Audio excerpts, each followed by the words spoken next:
Welcome to News West 9's West Texas View with Johnny Lou Avery. Welcome to the West Texas View. I'm Johnny Lou Avery, and we've brought Dr. Bobby Jane, a psychiatrist with the Texas Tech Health Science Center Clinic in Midland and Odessa, back to the program today because we've had him on several times, and every time we have him on, we just have a multitude of emails and questions and phone calls with things to ask him and requesting that he come back on. And one of the things that he has said over and over is that mental health is something that you need to take care of just like you do your physical health. And when you have a mental illness, it's treatable or it's manageable, but you've got to go to a proper health caregiver to get that. And so that brings up a question, Dr. Jane, of how do they find a psychiatrist since they're so few and far between? Yeah, that's a really important question. I'm glad you do that. First of all, thank you again for inviting me back to your program. I just want to say hello to my staff in Midland and Odessa. They wanted me to say hello on TV to them, so hello. And he's got 2 offices and they stay really busy. They do. Yeah, but it's a very important question, Johnny.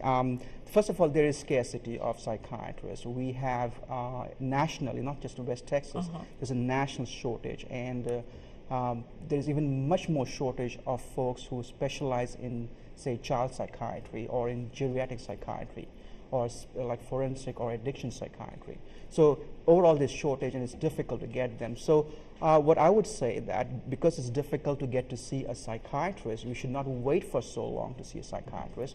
Psychologists who are not MDs, as we talked about in last programs, they're equally equipped to diagnose and treat, though without medications, certain conditions. And that can be a great help for a psychiatrist when they come to see us, if they have previously seen a psychologist. So my point is not to wait to see a psychiatrist. Get some help, even with a primary care provider. Get to see someone who is even remotely in touch with mental health field. Get some form of help.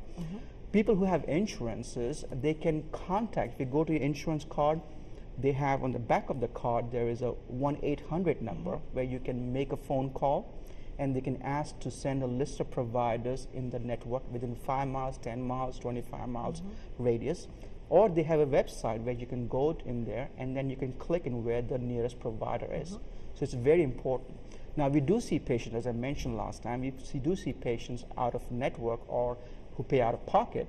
And then we do provide them 40% discount for what we normally charge insurances when they pay in cash. So help is available. Do recommend to make us a call. If you're not able to help you or provide you immediately, we do refer you to see other folks around. And I'm not the only psychiatrist over here. There are a number of psychiatrists, and recently there have been quite an increase in number of psychiatrists in the West Texas area, mainly because of booming population and everything. So there are help. I'm not saying I'm the only smartest guy in the town or the smartest guy, but there are a number of different, much more qualified folks around the town who will be able to help you. And but the big thing is to go to your family doctor, or go to an internist, to go to whoever it is, and say, "This is the problem. Refer me to somebody." Yeah, help me out. Refer me to just present what's going on. Don't settle with saying that this will go away. Though many of the problems can go away, but if it's lingering on, if it's making you difficult to do everyday activities, like not having enough energy or not having enough motivation to do things around. Feeling very tired all the time, even though your prior practitioner, your family practitioner told there's nothing medically wrong with you. You don't feel enjoyment on things. You tend to withdraw from things that you used to like to do before. Those are the problems with depression, as we call it. When it's abnormal behavior, that indicates abnormal. That indicates something. Mental illness, mental health. It's possibly mental health. And well, one of the questions that was called in has to do with some legal issues, and I know that you deal with legal issues too. Absolutely. But one of the calls was a woman who had a relative that was developing in the beginning stages of Alzheimer's and was still competent, in her opinion, to take care of his business, but some of the vultures within the family were beginning to swoop down and take advantage of him. Yeah. And she was wanting to know at what point or how or who declares somebody competent or incompetent. Yeah. And what should be, how that should that be handled? Right, that's a very, very important question. And as you know, that our overall population is moving towards the golden age years. That's right. The more and more cases of Alzheimer's, I think. First of all, one of the very few, if I may, there's a very common question that get asked is, a lot of family folks come and say, if we had intervened earlier, would have they stopped or prevented development of Alzheimer's? Well, let me tell you something about Alzheimer's. One thing with Alzheimer's is that it's a condition very commonly, it's very genetically linked. It's very age dependent. People are programmed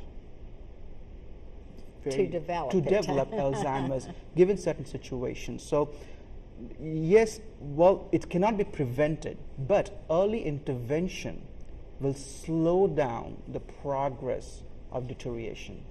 Let me repeat that. It's not preventable, but when you intervene early with medication, things like that, the rate of decline that we see in Alzheimer's, that can be slowed down so that the time for them to need hospitalization or nursing home care will be further delayed later and later in the life. That's actually a good thing to do. And particularly to help that person get their affairs in order. Right. You know, if they don't have a will, One or of the if their things, will hadn't absolutely, been updated. absolutely. So that they can say how they want it instead of letting them. Absolutely. That's why when you have early diagnosis, one of the things that we do is, first of all, there is no confirmatory blood or imaging study that can confirm with 100% as Alzheimer's. It's a clinical diagnosis with certain degree of uncertainty involved in it. So when we diagnose with Alzheimer's, of course, we tend to make the first thing, ask them to make their legal affairs, if they want to make a will, the financial aspects, what they want to do with things in order, because as the disease progresses, the ability to function cognitively tends to decline. Coming back to your question about capacity of or competency. Now let me differentiate two terms. Now, competency is a legal term. Now, capacity is something we deal with psychiatrists. Okay, so what usually happens is, suppose in the person in question, you want to determine whether the person is able to has competence to do that. Now, the competency is determined by a judge. Now, the judge bases that evaluation, that decision, on our evaluation as capacity. We as a psychiatrist do what we call capacity evaluation. We're going to have to take a break just as we get into the good parts. Okay, we'll be back in just a minute and continue this conversation. West Texas View will be right back.